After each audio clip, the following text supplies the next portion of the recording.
Yan, this session is already recorded. So, good afternoon, everyone. Again, this is the coverage for your third exam sa Unit 3 under Unit Learning Outcome C. So, first, we will discuss about yung role ng mga military trainings na na-undergone, yung history with regards to the laws that created those, at yung kabuuan ng reserve forces sa ating bansa. In the previous units, specifically yung sa first coverage, yung sa ULO, na-discuss sa atin yung about patriotism and nationalism. So, ang pinaka-importante or isa sa mga pinaka-importanteng factor for those two terms is yung allegiance or yung pagkakaroon ng loyalty, somehow it's loyalty to one country or to its own or his or her own country. Yan. So allegiance to the state.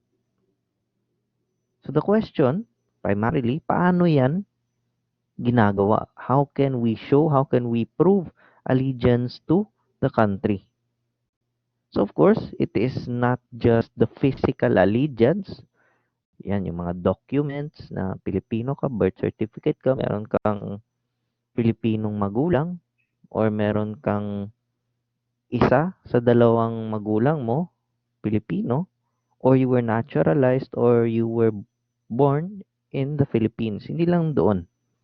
So allegiance to the country also involves those spiritual and other aspects na hindi concrete. Yung mga abstract na mga concepts sa allegiance. First, yan. Dapat yung mga taong magpe-pledge ng allegiance or yung magiging nationalistic or maging patriot ng isang bansa, they must keep faith to their country no matter what would happen.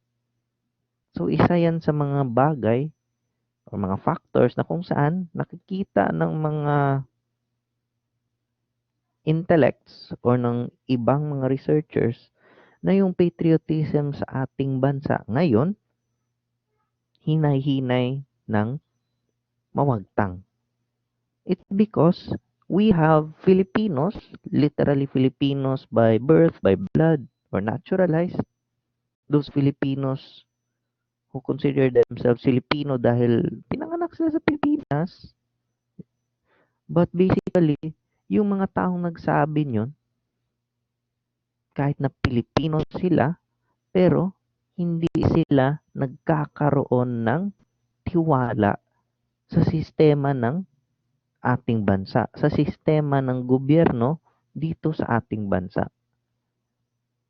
A lot of Filipinos nowadays call themselves Filipinos or even patriots, but then they forgot or they instinctively disregard na, o sige, Pilipino ako pero wala akong tiwala sa gobyerno natin. Wala akong tiwala sa konstitusyon o mga batas natin. So that itself is one factor according to local researches na yung pagiging Pilipino natin hinay-hinay ng or slowly it is being removed from the common sense or yung common knowledge ng Filipino society. Imagine mo, sabi mong Pilipino ka pero parati ka lang nagrereklamo or so much you don't have trust sa mga namumuno sa bansa. Whether they do things legally or illegally, hindi naman mawawala yung mga elected na mga opisyal na may hangarin na may pabuti ang bansa or ang lugar nila. Yan. One of the biggest mistakes of today's generation, yung henerasyon natin, is the hasty generalization of things. Yan. Yan. Kung makikita nyo, hasty generalization. When we say hasty generalization, it pertains to a certain person doing something and the other person reflects on the other person's actions and inflicting them to the rest of a certain group or a certain organization or a certain race. For example, lahat ba ng Pilipino o lahat ba ng mga politikong Pilipino kurakot ba or corrupt officials ba yan sila lahat?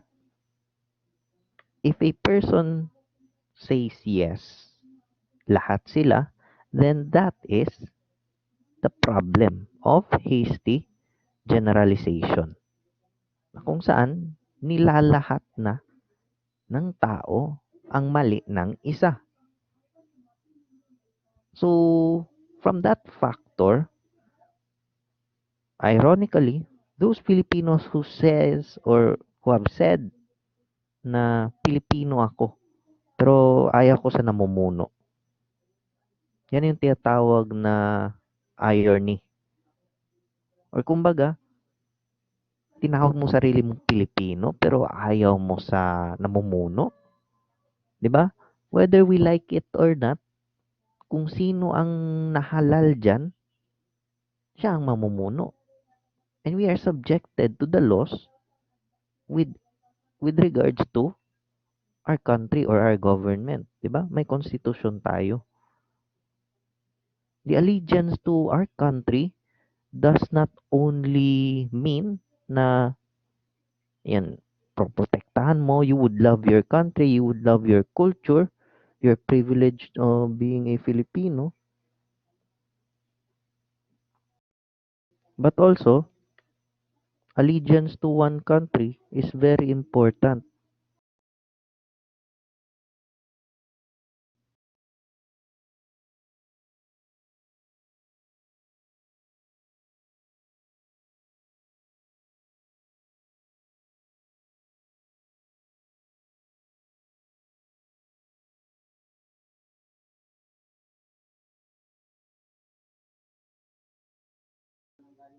Okay?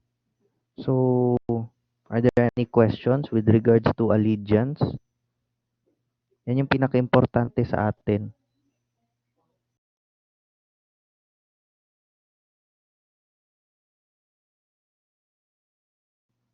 So, in allegiance to the government, if you have any questions, you can just put it sa chat box or you can raise your hand dito online.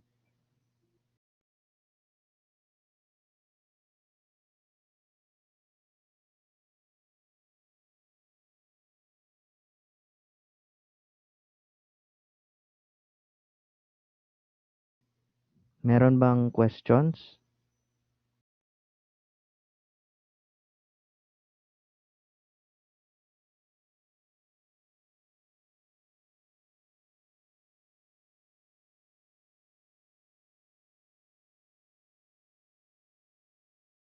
Anyway, if you don't have any questions, let's proceed sa role of the military with regards to defending the nation. Yan. So, during the time of the second president ng ating bansa, si Manuel Quezon, ang ating military was created. Yan. First is yung Philippine Army, and then yung Philippine Constabulary, then yung Philippine Naval Patrol or yung Philippine Navy.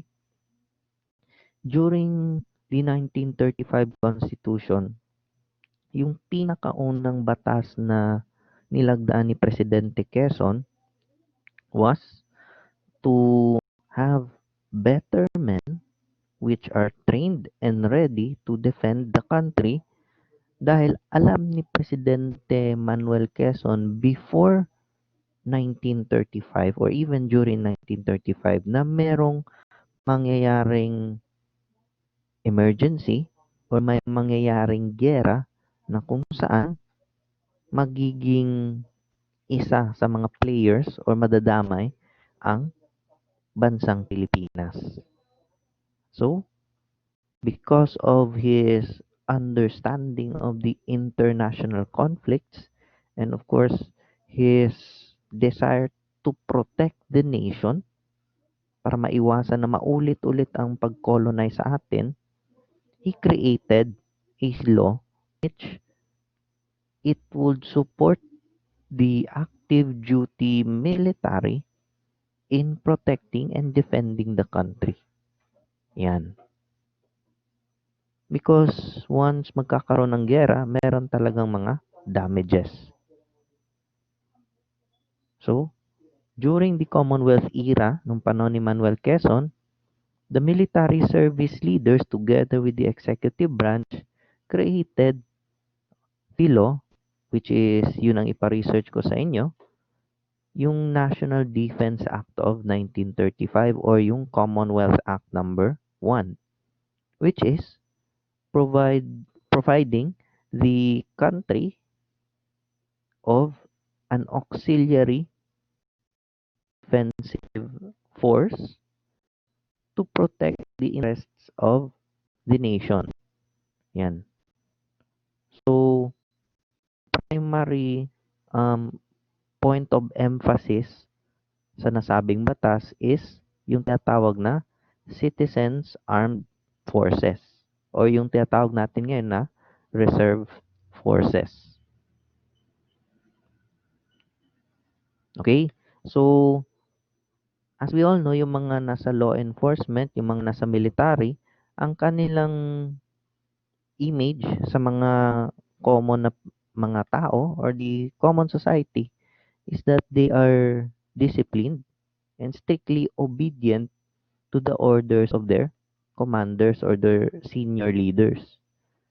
So, yung obedience nila, yung pananalig nila sa kanilang trabaho, their loyalty to the flag and not to anybody is one of those key elements and characteristics of those military men in order to fully comply and to fully achieve their mandate, which is to serve and protect the Filipino.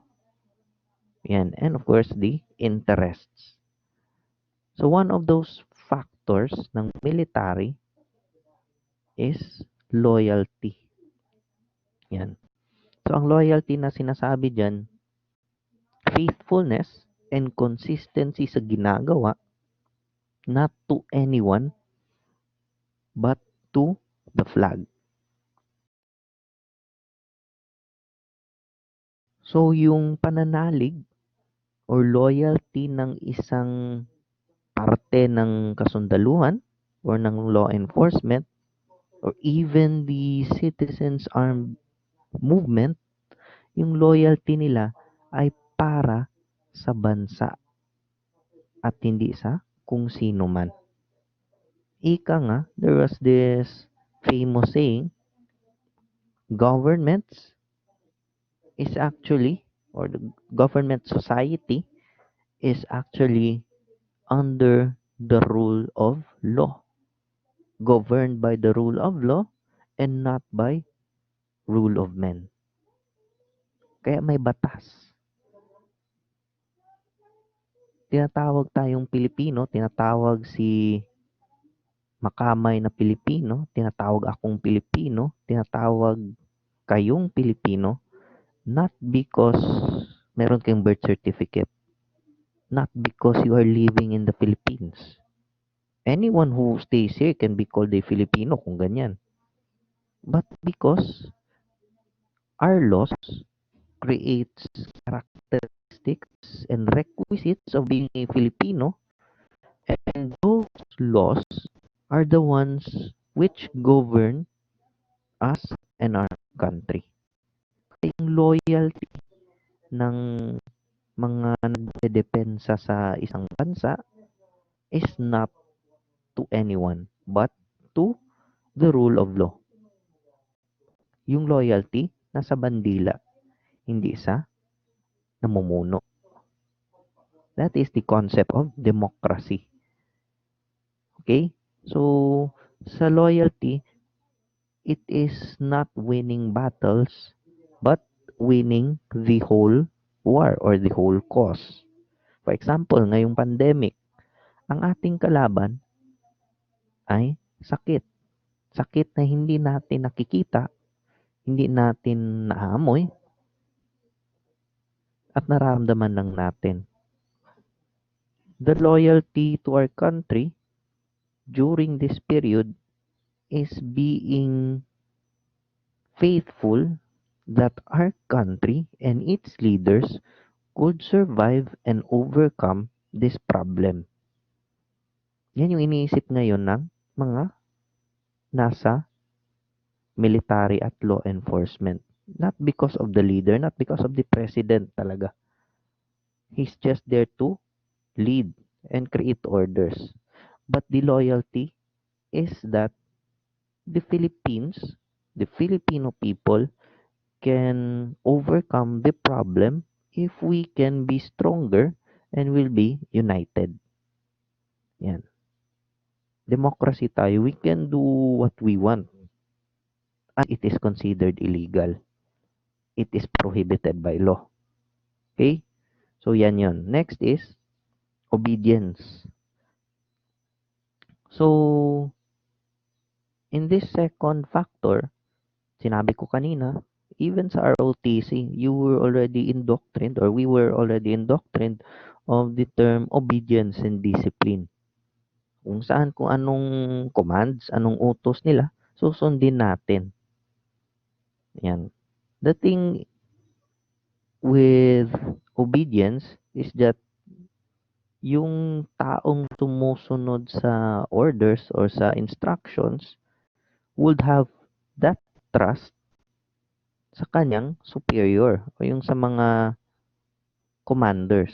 For example, inutusan kayo na gumawa ng isang plano para mapuksa ang rebellion sa bansa. For example, you will be given that kind of assignment. Reason na binigay sa inyo yung assignment or sa inyo yung assignment, it's because the leaders have trust in you and your organization. The same goes na susundin nyo yung kanilang mga instructions at orders not because sila ang namumuno, but because you have faith, you have faithfulness and devotion to your leaders na yung inuutos nila sa inyo ay para sa ikabubuti ng mas marami. Yan. Ang obedience kasi, especially on a military-like organization, commonly, ang sinasabi nila, you obey first before you complain. The principle of that is that all orders, all instructions by your commanders, your leaders, is deliberated and carefully planned.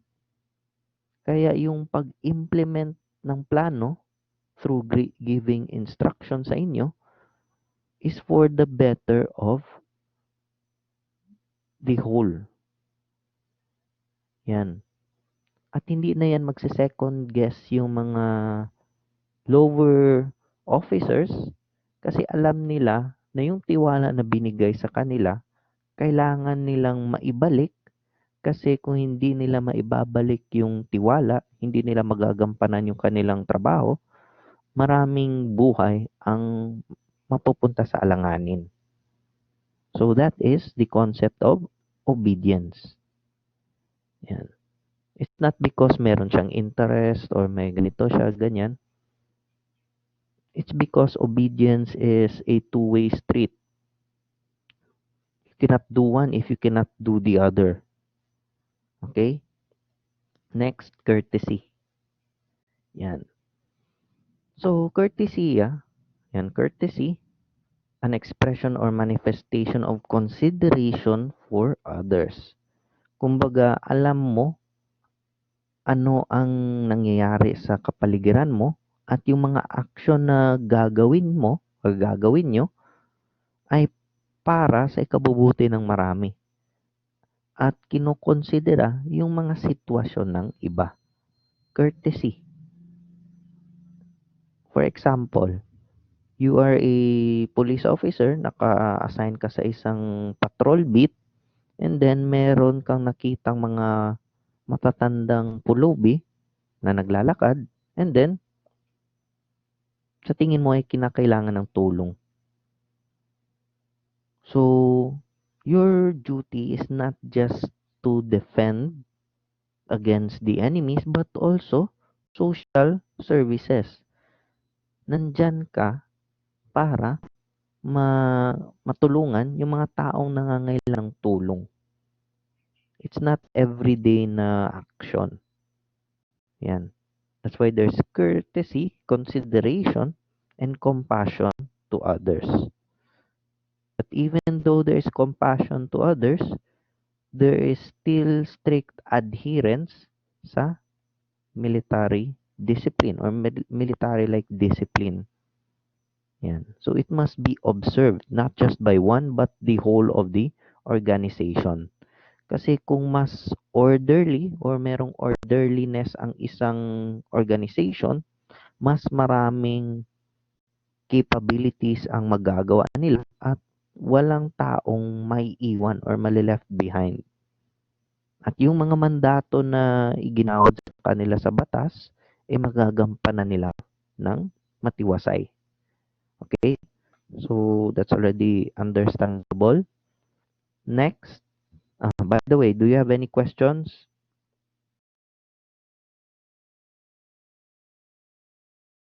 Questions, guys?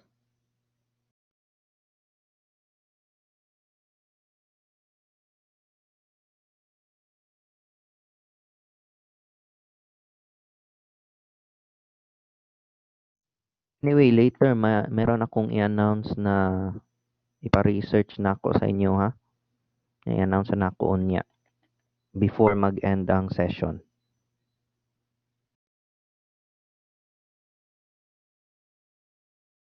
Okay, if you don't have any questions for the topics I've discussed, let's proceed to the third part, which is yung role of police and other law enforcement agencies. This is during the time of a declared national emergency, or if God really wants it, kung merong madedeklarang national war or gera. So, what would be the role of the police, the military, and other law enforcement agencies? Okay? So, in times of national emergencies, for example, ngayon na may pandemya, the role of the law enforcement agencies is to control the movement of people para maiwasan ang paghawa-hawa. And of course, dahil open pa naman ang mga courts, to continue in enforcing the law in a much stricter sense. Yan. Hindi ibig sabihin pandemya ay isasara mo na yung mga korte. Yan. So it's still the same. Law enforcement pa rin. Pagpapatupad pa rin ng batas in a controlled environment in order to promote and preserve public safety to the rest of the society. Yan. So if you can remember sa inyong CRI 213, yung batas na nag-create sa DILG, that was the DILG Act of 1990, RA 6975, nakasaad doon, which is in relation to the 1987 Constitution's Article 16, Section 6, na yung mga uniformed agencies under the interior and local government department, yan, yung BFP, BJMP at PNP, they would assist the armed forces of the Philippines in times of national emergencies. Kasi ngayon ang nangunguna ang kasundaluhan. The job of the BFP, sabihin natin paggera, is to still protect us from destructive fires, to help in emergency situations. Sa Bureau of Jail Management and Penology, ang trabaho nila is to control and maintain the jails around the country and to ensure na yung mga offenders would be confined properly and would maintain peace inside those jails.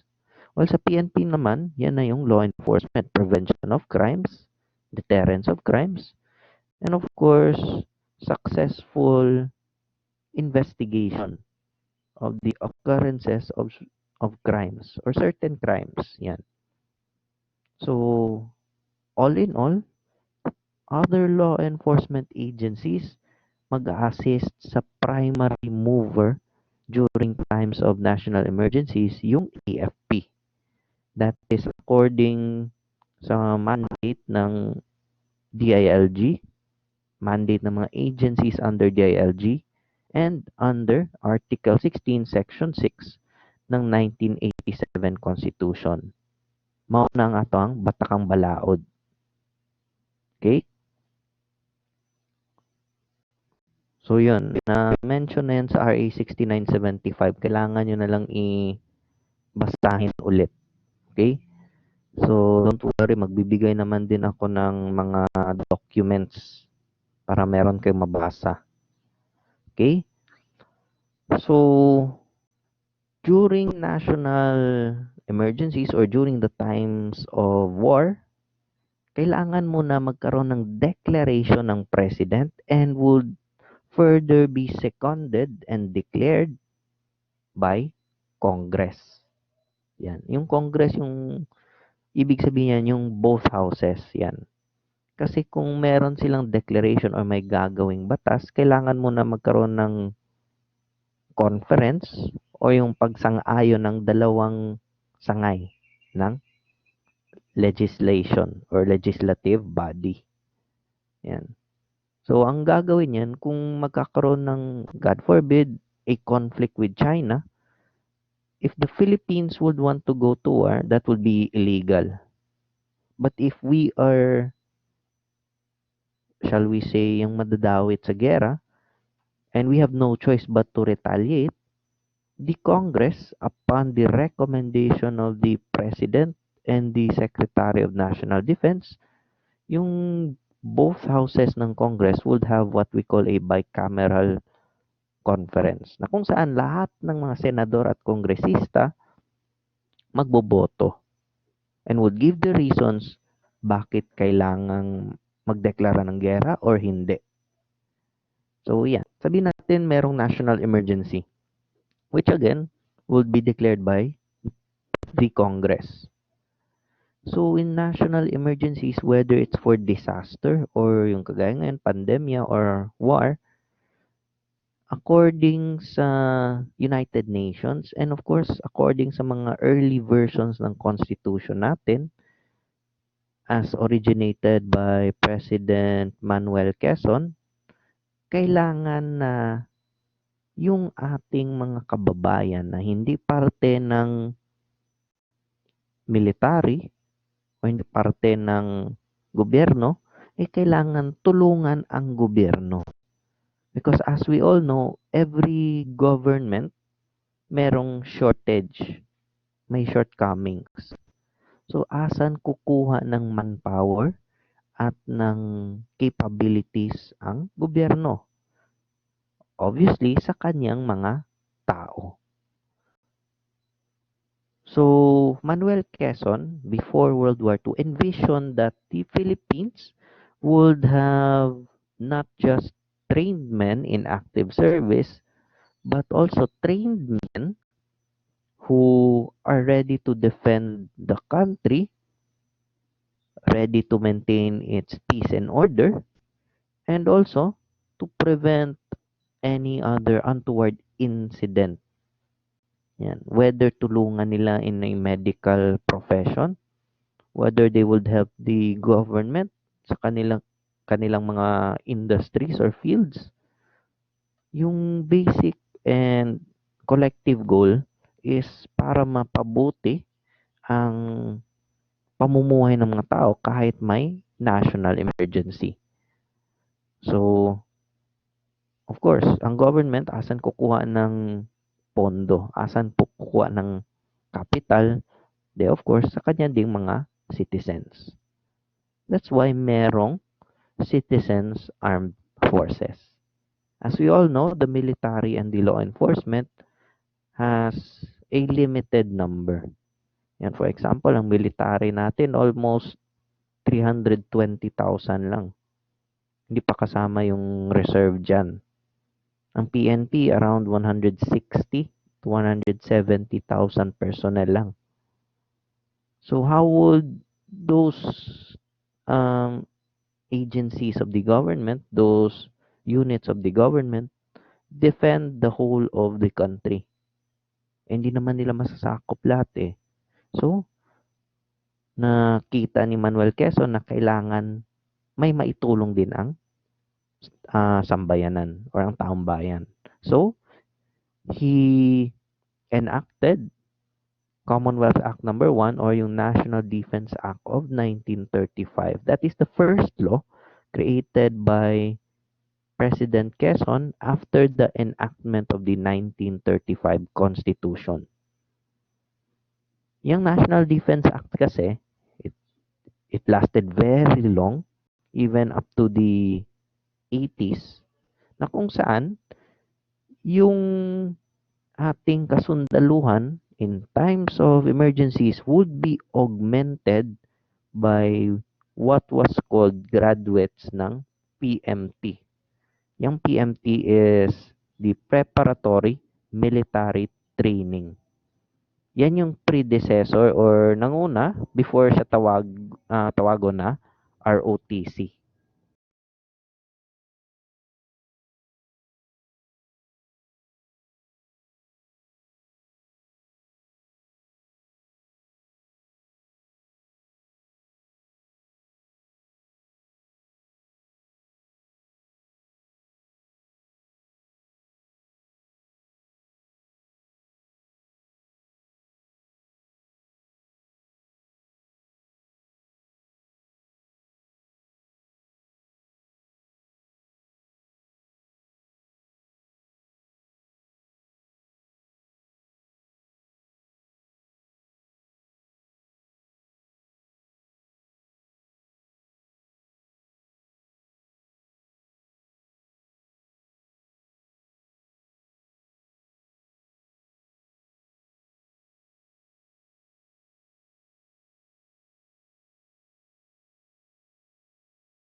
Ah, by the way, nalimtan din ako.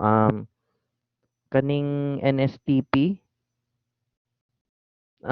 it has three branches created by RA 9163. Una, yung CWTS, Civic Welfare Training Service. LTS, Literacy Training Service. Ang focus ng LTS is for out-of-school youths and mga children na nag-aaral sa mga liblib na portions. Yan, especially yung mga members ng IP community. Yung CWTS, yan yung majority. Yan, mga engineering courses, medicine courses, nasa hospitality and other science courses. Ito na yung majority. Yan. Ateneo, San Pedro College, some courses in Holy Cross, at yung ibang schools. Tayo, we are graduates of ROTC na may three components based on the three branches of services ng AFP. Yan. For example, sa atin sa criminology, nasa Army ROTC component tayo. Those in maritime-related courses, nasa Navy or Marine ROTC. Navy ROTC, marami yan. For example, nasa kanang Agro-Industrial Foundation College, yan. Holy Cross, meron ata yan sila. And other maritime schools. The next and the third component ng or the third component ng ROTC is yung sa Air Force ROTC. Yan. Air Force ROTC. Ang focus ng Air Force ROTC are for those aviation-related courses. Yan.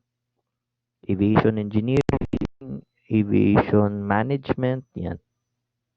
So, kung ilan ang branches ng military, yun din ang number of components ng ROTC under NSTP. Yan.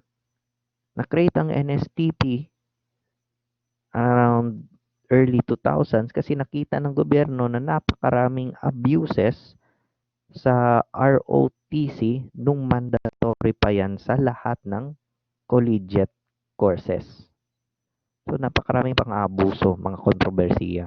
So, by virtue of RA 9163 na pinirmahan ni Presidente Gloria Arroyo, it was already separated into three components.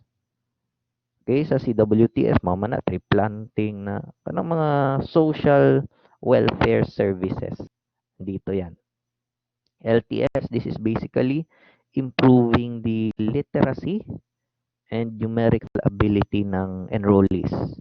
Especially yung mga nasa IPs, yung mga out-of-school youths, and those na nasa malalayong lugar nag-aaral. And of course, ROTC, military component, with military-like training for those certain courses na subjected under JED Memorandum. Okay? So, yan yung components ng NSTP.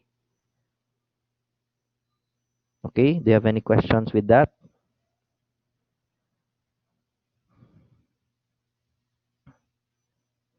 So, I will stop sharing this muna. Let's go back to the sim.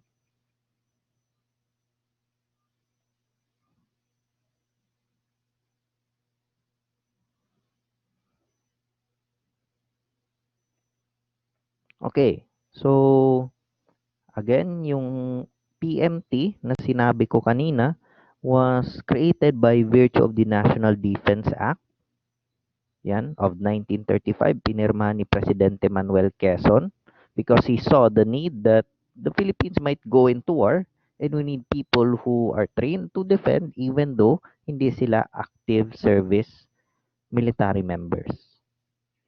So that is the origin na kung saan meron ang bawat Pilipino na role o kailangang gawin para sa ating bayan.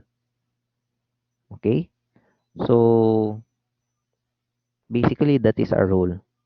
Because we are loyal or under Philippine territory, we are Filipinos.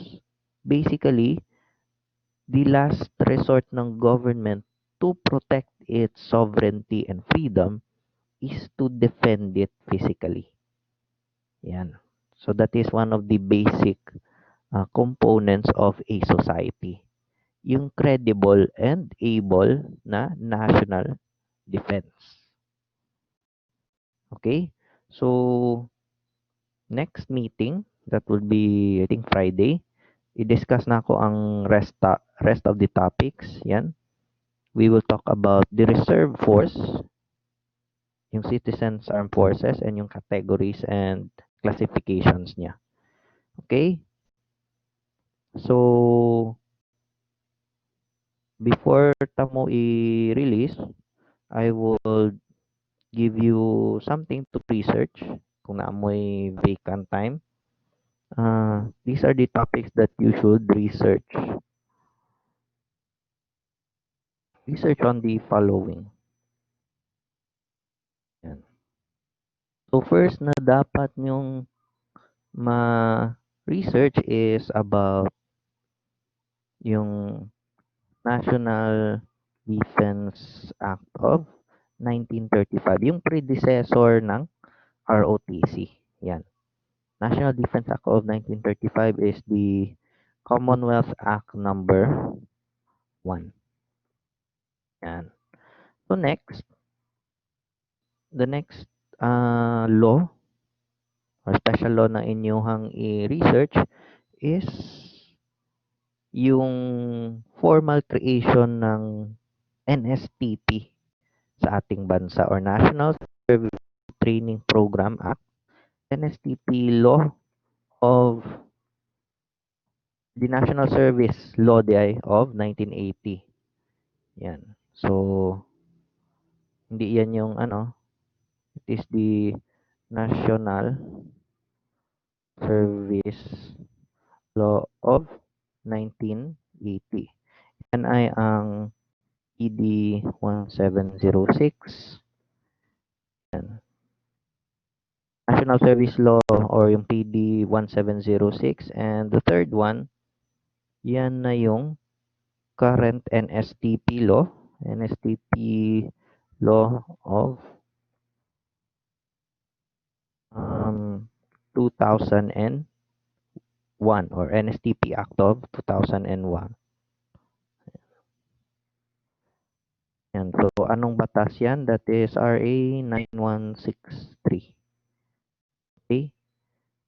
One of the laws na hindi ko na-mention dyan is yung pag-formalize ng reserve forces sa military. That is RA 7077 pero no need kasi ibigay ko na lang yung copy ng law sa inyo. So I will share the document sa inyo, okay? So yan yung i-research niyo, no need to pass on to something. And then yun. Just standby na lang for updates. So if you don't have any questions, we would end the session right there. Yan. So, next meeting, doon tayo sa mga categories ng reserve forces and yung components niya. So, hopefully, maka-research mo sa mga ipa-research na ako sa inyo ha. Okay? So, once again, thank you. Good afternoon and God bless sa inyo ha. Thank you, sir. Thank you, sir. Thank you, sir. Thank you, sir.